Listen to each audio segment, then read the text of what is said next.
Ops, इस राज्य में पुरानी पेंशन की बहाली पर आया अपडेट, फिर से कर्मचारियों को फायदा देने की भरी हुंकार।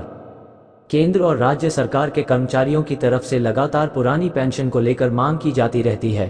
कर्मचारियों की मांग को देखते हुए पिछले साल कुछ राज्य सरकारों ने ओल्ड पेंशन स्कीम को लागू किया था।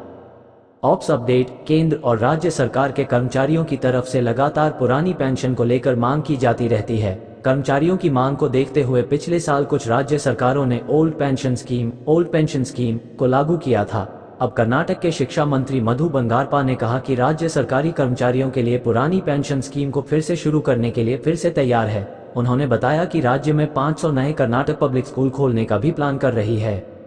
वो चुनाव प्रचार के सिलसिले में घूम रहे थे। अयानो मंजुनाथ दक्षिण पश्चिम स्नातक निर्वाचन क्षेत्र से पार्टी के उम्मीदवार हैं, जबकि के मंजुनाथ दक्षिण पश्चिम शिक्षक निर्वाचन क्षेत्र से पार्टी के उम्मीदवार हैं। उन्होंने कहा कि विधायक पोन्नना और मंतर गौड़ा ने कोडागू में नया राजनीतिक इतिहास रचा है। कांग्रेस पार्टी लोकसभा और एमएलसी दोनों चुनावों में जीत हासिल करेगी। उन्होंने ये भी कहा कि कांग्रेस उम्मीदवार के मंजुनाथ एक सक्षम उम्मीदवार हैं। उन्होंने कहा कि अयानो मंजुनाथ शिक्षकों के दर्द और पीड़ा को जानते हैं और उनके मुद्दों को आगे उठाने की क्षमता भी रखते हैं। इस बीच उन्होंने कहा कि सरकारी कर्मचारियों के लिए पुरानी पेंशन योजना को फिर से शुरू किया जाएगा। उन्होंने ये भी कहा कि सरकारी सहायता प्राप्त स्कूल शिक्षकों को भी पेंशन और बीमा योजनाओं का फायदा दिया जाएगा।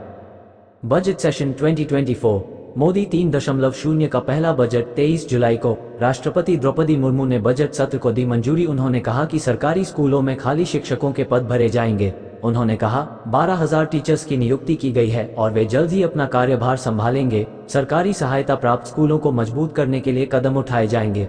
उन्होंने ये भी कहा कि राज्य भर में स्कूल 29 मई को फिर से शुरू होंगे और साझा किया कि सरकार राज्य में 500 पब्लिक स्कूल खोलने की योजना बना रही है।